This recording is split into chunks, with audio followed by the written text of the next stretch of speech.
if you're traveling, you always want to travel. I mean, it's like addiction. You just can't get enough of it. Romaine Welds is Jamaican-born and raised, and he migrated to the US in 2007. That was in fact his first time flying and traveling to a foreign country. Yes, I'm Romaine Welds. I'm originally from Jamaica. I live in the US since 15 years now. Currently, Romaine lives in San Francisco and works full-time with an American airline, which has enabled him to travel the world.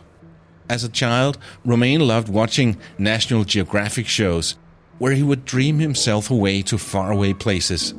And never in a million years did he imagine that he would one day be accomplishing the goal of having visited all the countries in the world, nor becoming the first Jamaican and Caribbean to do so. Our second guest is 57-year-old David Yang. Hi, my name is David Yang. I live in Seattle, Washington. I'm from Taiwan originally, but I still have Taiwan passport as well as U.S. So I guess as far as I know, I'm the first Taiwanese to have been to 0193. He's from Taiwan and has worked in consumer electronics, video gaming, and the toy industry in international business development. That way he was able to visit many countries as a part of his job. Yeah, I've been living in the U.S. 14 years. I've been kind of on and off because I was working in Asia for a while and come back to the U.S. and went back to Asia. So, but this time I've actually been about U.S. 15 years. So, yes. He started working on his remaining countries around 2016 after meeting a fellow traveler who convinced him to go for them all. At the time, he had a third of the countries to go and completed the goal in July this year. Now he's working on a new goal to complete 300 of Travel Century Club's list, and right now he has about 19 left. The official TCC list of countries and territories has a total of 330. So my guess is that David will go for completing the list after the 300. The last 193 baby is 77-year-old Odette Ricasa. I'm Odette Aquitania Ricasa, originally from the Philippines, but I have been living in Los Angeles, California for 51 years. Odette became the first Filipino to travel to all the countries in the world as she arrived in her last UN country, Iraq, in August 22. She's also visited all 7 continents back in 2015. She's the first Filipino to travel to every country in the world. Yes, because I have a Filipino passport. Odette is an active member of the Philippine Global Explorers. It's a travel community where she heads the U.S. West Coast chapter. She's also a successful artist with over 100 paintings, a motivational speaker and talented piano player, and the author of 6 travel books. So is it from different countries, but all living in the U.S.? Yes, I see we have that in common. We all have a U.S. passport. So 3 people who just completed the mission of visiting all the countries when I met them in October 22. And also the first of our countries. And all 3 of them are the first in their native country to do so. And when was it? It was like a month ago? About 3 weeks ago. Wow. So still fresh. Mine was around June. Yeah. Mine was August 22nd. Month apart, so that's why we call you the 193 babies, and we're just sitting here chatting. My name is Palabo. Welcome to the Radio Vagabond, episode 242, The 193 Babies. Meet Palabo on an epic journey around the world. This is the Radio Vagabond. This episode is brought to you in part by Hotels25.com. Whenever you need a hotel anywhere in the world, go to Hotels25.com. That would get you the best price. Hotels25.com. At what point did you decide to go for all the countries in the world? What triggered it? For me, is when I reached my goal of 100 country at the age of 30, I said I'm halfway there when I finish it. So that's when the 195 started. Yeah. That was Jamaican Romaine Welds again. Here's Taiwanese David Yang. Actually, it's coincidentally, I never count country.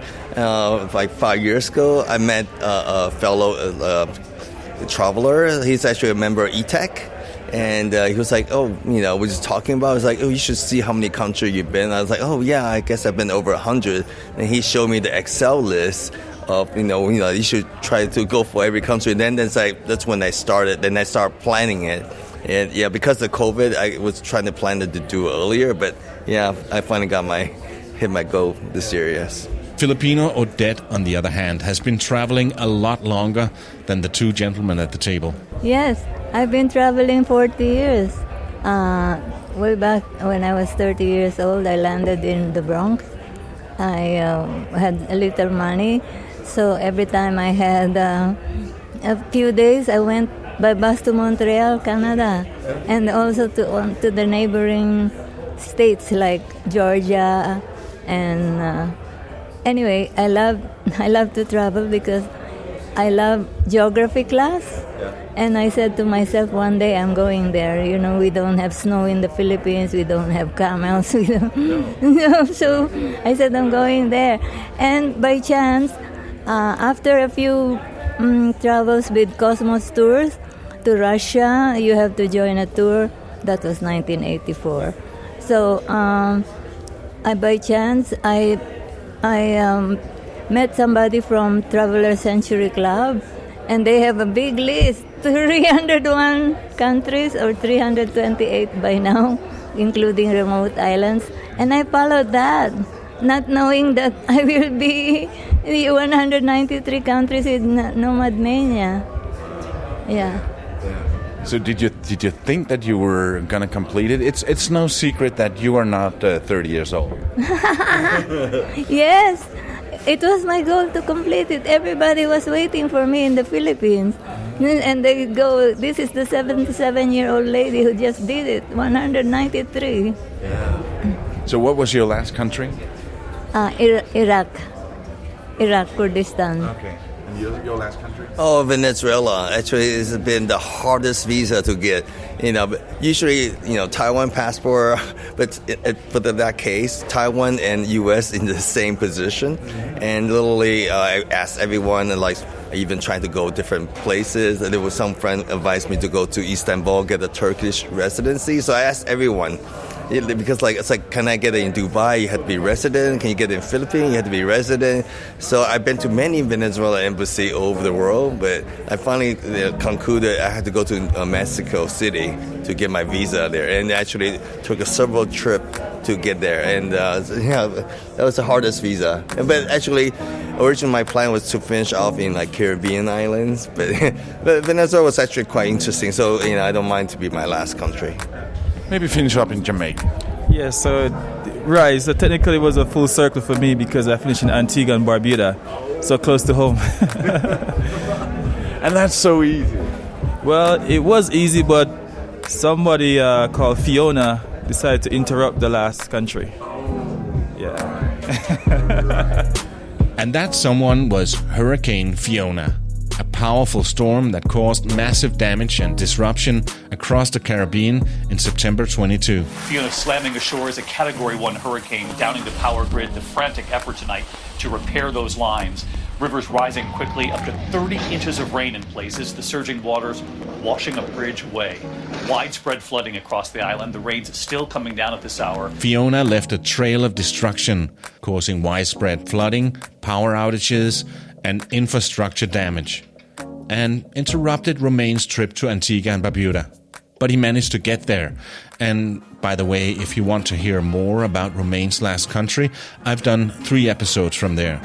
We are on top of the world. We are on top of the world, and we're here to watch the sunset. There's the steel drum. The steel band is going now, the Halcyon Steel Band, and they're the best steel band in the world. They are so good. And I have factored in every bias, and I still think they're the best steel band in the world. Yeah. Now we're on top of a hill with a magnificent view, and especially at sunset, it's just amazing. Yes. But it wasn't like this when you first discovered it or started planning to say, hey, we could do something with this. Yes, the view was always magnificent. But the buildings, we started here. Our start date is November 1st, 1981, which is exactly the same date as Antigua's independence. Oh. So we chose that very strategically. And we started off very small.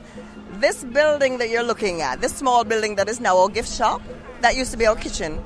And we had tiny little cabanas outside. There may have been 3 or 4. My brother, God rest his soul, he was the one who managed there in the beginning.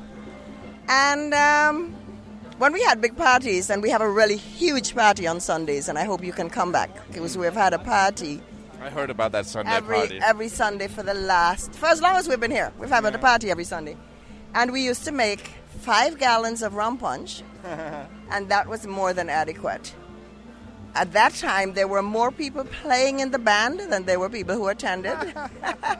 But the band, now, they took some rum punch as well. No. They're not allowed to drink until after. But now, if we don't start off with 110 gallons of rum punch, you are kidding. We make rum punch in big vats now. Oh my God! Because it's a big seller. It's a big seller. It's what fuels our party. It's episodes 130 to 132. Find it in your podcast app. I'll also put a link in the episode notes and on the radiovagabond.com. Thank you, Mr. The name's Bond. Radio Vagabond. When we come back, you'll hear more about them being in danger on their journeys. Like when Romaine was in Mogadishu. And they said, hey, they detected a bomb and we need to get out of this area right now. And I was like, how are we going to get out of traffic? It's like, well, we need to get out of traffic anyway because the bomb machines sniff a bomb and we need to get out of here. And I was like, no, this is crazy. The police is trying to direct the traffic as fast as much as possible as they can do. But I mean, it's Mogadishu. We're not going anywhere fast enough. We'll be right back. I got a voice message from a listener. His name is Stephen Ramsey. Hi, Pale. I just got to the part of your podcast where you ask, what are we doing while listening to the podcast? So I'm originally from the United States, but I live in Indonesia, in a city called Bandung, which is 2 to 3 hours, depending on the traffic from Jakarta. It's up in the mountains, so it's much cooler than in Jakarta. It's a huge city, about 5 million people live here, and it's got all the crazy traffic that you would expect from a large Southeast Asian city. But if you drive a motorbike, it helps a lot to weave in and out of the traffic, which, by the way, while listening to your podcast, 99% of the time, that's what I'm doing. I have a pretty long commute, about 50 minutes each way, and I take my motorbike every day, and I enjoy listening to your podcast.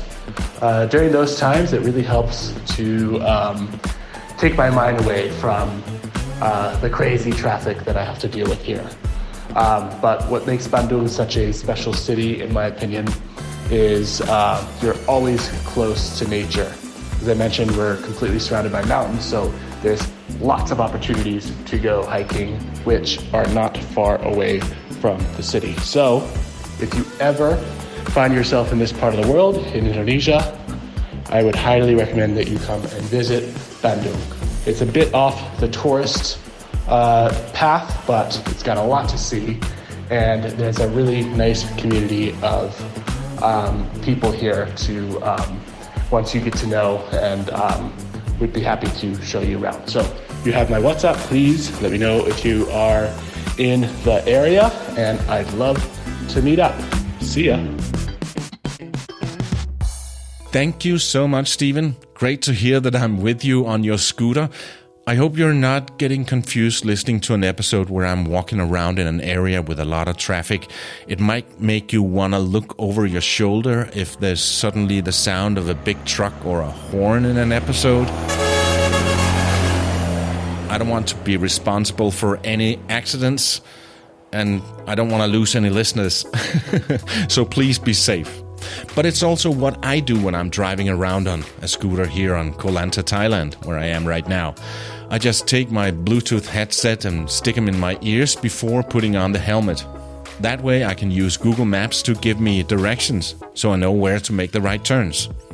Actually, that was something I started doing when I was in Indonesia. Not in Bandung, but on Bali. Yeah, I'm sorry to say that I've only been to that one place in Indonesia so far. I'm sure so many would say that you haven't really been to Indonesia if you've only been to Bali. I know, and I'm also getting a bit bummed when I hear people going to Denmark and only having been to Copenhagen. There's so much more to see in my country. I really want to go explore more of Indonesia, and Stephen, I'll take you up on that offer.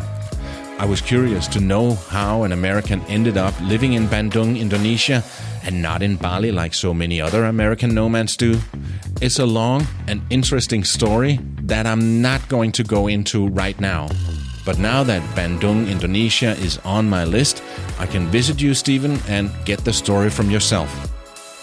I enjoy hearing from you guys, so if you also want to send me a voicemail, go to theradiovagabond.com, scroll all the way down to the bottom. Here you'll see a little button saying Send Voice Message.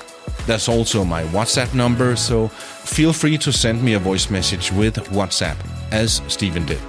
If you prefer to write, you can also go to the contact form on theradiovagabond.com/contact and send me a message from there. Either way, please let me know what you're doing right now as you're listening to these words. Now, back to today's episode. You talked about Venezuela, and not only is it difficult to get a visa for, but it's also quite dangerous. Actually, that's what I thought, but actually got there. I think people's impression from many years ago is very safe now. And actually, the currencies of US dollar is actually quite expensive, and they have like Ferrari dealership, 5-star hotel. I stayed at JW Marriott, fancy restaurant. Like the seafood restaurant would be the as expensive as US actually. So the whole impression I think was from many years ago. Like when I got there, my friend was like, "Oh, let's not try to take any taxi. We need like an escort, security." But when you got there, it's like And I met actually a lot of Venezuelan American coming back. They're buying property, so things are really turning around. Yeah, and when you go to all this like Angel Fall, like La Roques, it's all local people going, Margarita. So it's like the local people have, because I think the oil money or something, but I think by changing to a US dollar, it really stabilized their economy, yeah. And another thing funny, they were saying all the undesirable Venezuelan all left to Panama, all left to other country. Yeah, that's and speaking of that, because Venezuela is one of the few countries in South America that I haven't been to. And when I was in Panama, I was Airbnb-ing with a Venezuelan couple, a lot of Venezuelans in Panama. And I talked to them about how much I really wanted to go, because I've seen photos. It's stunningly beautiful country, and I can't wait to explore it at some point.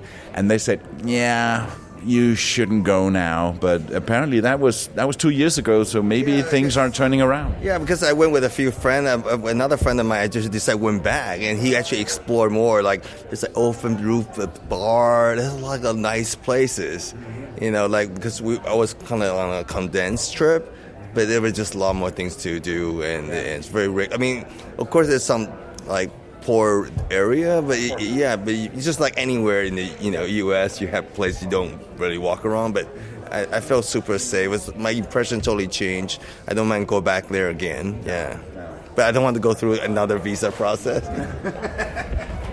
I can't wait to find out if the Danish passport is better than the U.S. On that one. It might be. Odette, have you been to some dangerous places? Yeah. Sierra Leone, nobody wanted to go with me, so I went by myself. Okay, you went alone by yourself to Sierra Leone? Yes, and I had some contact who will pick me up, and then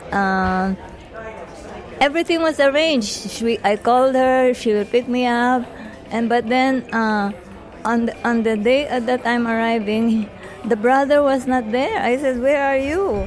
And it turned out that he had the sign Lourdes Odette Ricasa yesterday, not today. Oh my! So now the airport in Sierra Leone, you have to take a water taxi. You know that you have to take a water taxi, lift you up, and then this guy. It was raining hard, and the airport is so small. One compartment is 30 minutes, another is 30 minutes, right? Because the computer is so slow. And so I go out and it's raining, pouring rain, and then this guy grabs my bag and said, wait, where are you going? No, he wanted to buy me a ticket so he can get the commission. So now this guy, so I said, I'm not going to take a taxi. I don't know who these guys are, but I have a hotel. So this guy saw me. I was lifting my luggage, and he said, can I help you? And I look at him. He's full of tattoo here and here. I said, oh, my God. But he said, and this is my brother-in-law, and he was in a suit.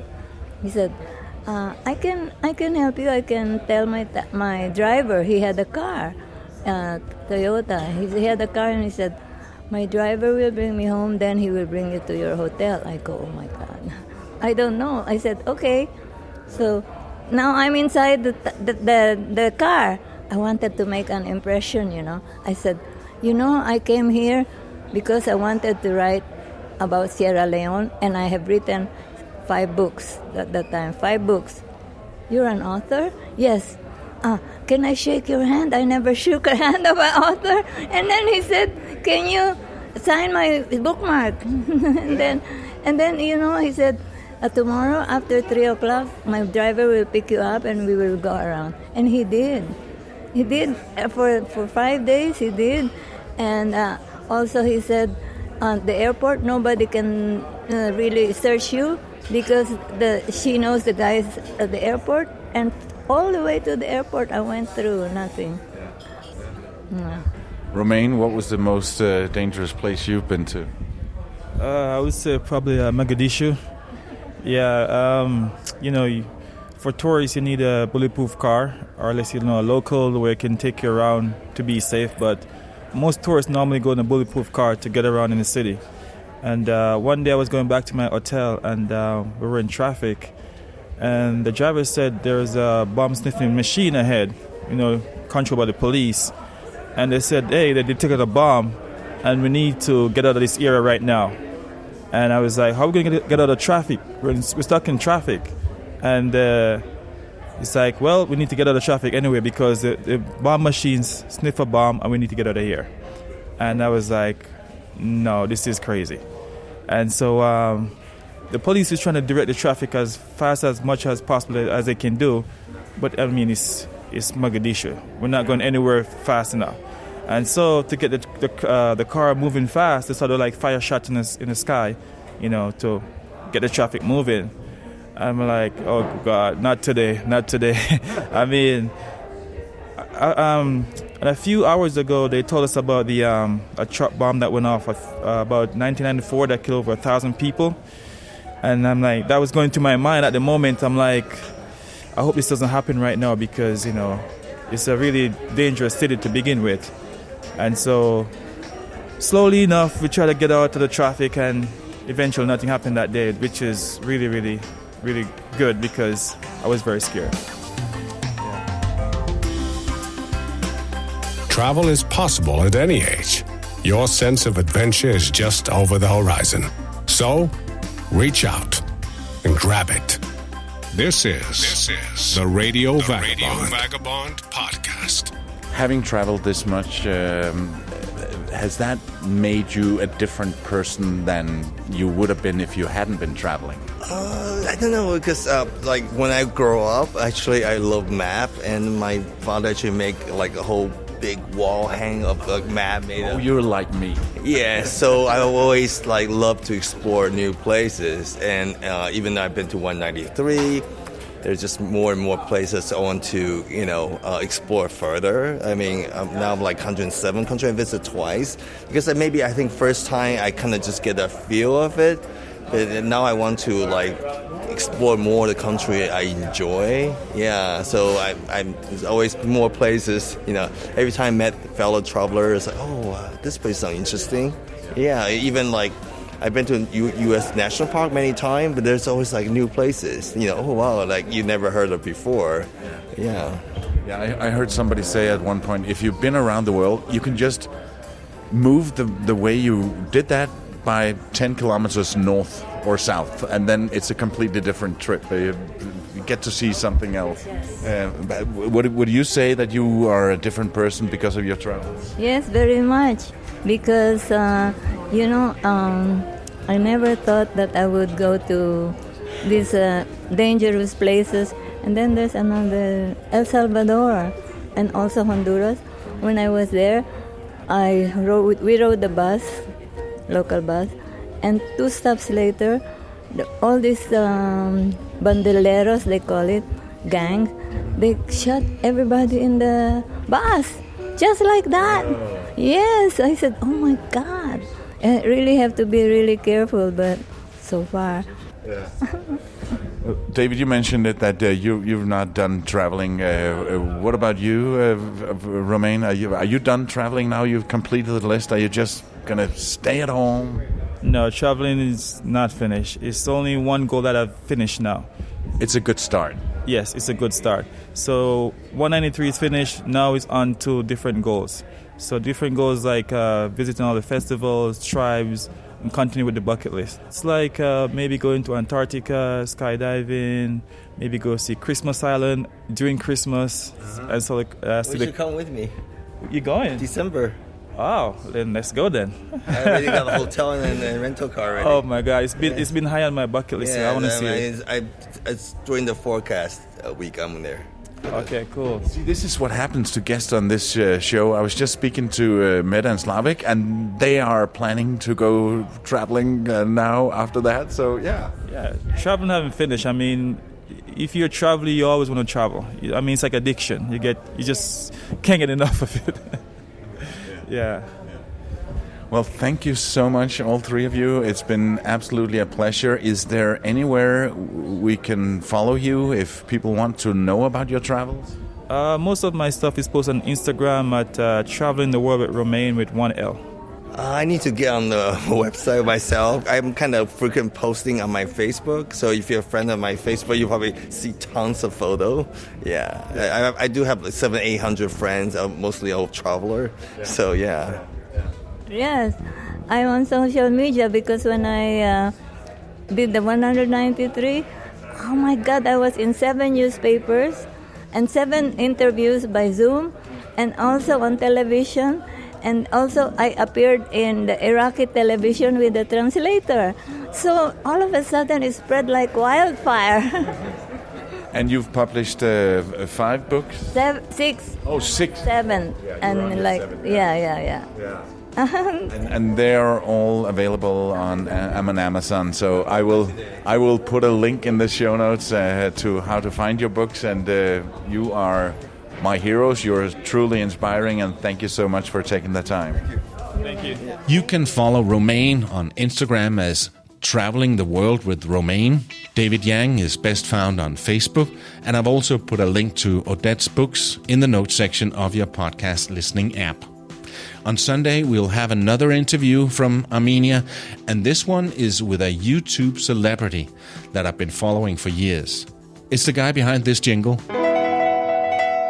It's time to learn geography. No! More about that in a few seconds, but first let me quickly give a shout out to a great tool for finding the best prices on a place to stay. It's called hotels25.com, and it searches booking.com, hotels.com, Expedia, Agoda, Kayak, but also a bunch that you probably never heard of. Get a Room, OpenTable, Trip.com, and so many more. If you like using one of these, let's say booking.com, don't worry, you're still doing that. The technology of Hotels25 cuts through availability and prices from all the top travel sites from around the world in one simple search and lets you know where to find the best price. And that might be Booking.com. I've saved a ton where the exact same room is cheaper on a website that I wouldn't normally use. Hotels25.com is best price guaranteed. Okay, on Sunday, you'll get to meet another one of my heroes, and this time it's a guy that I've been following for years, Paul Barbado, aka Barbs, from Geography Now. Geography Now is basically a channel on YouTube, and it covers full informational profiles on every country in the world. Right now, I am working on the Turkmenistan episode, and Zimbabwe will be the last country. Every time I'm going to a new place, I put on an episode he's got from that country, so I get a lot of background on the place I'm going. He's both informative and very funny. So you can start looking forward to hearing my conversation with Barbs on Christmas Day, this Sunday. But you'll hear from me again already in 2 days in our Flashback Friday episode, where we go to a mosque in Dubai. And then maybe a new diary entry about my life right now on Saturday. Yeah, I started doing something new, a new type of episodes where I just speak for 10 minutes about where I am and what I'm doing right now, unedited. I did the first one on Saturday. You can find that in your podcast app. And that's it. My name is Palabo. See ya.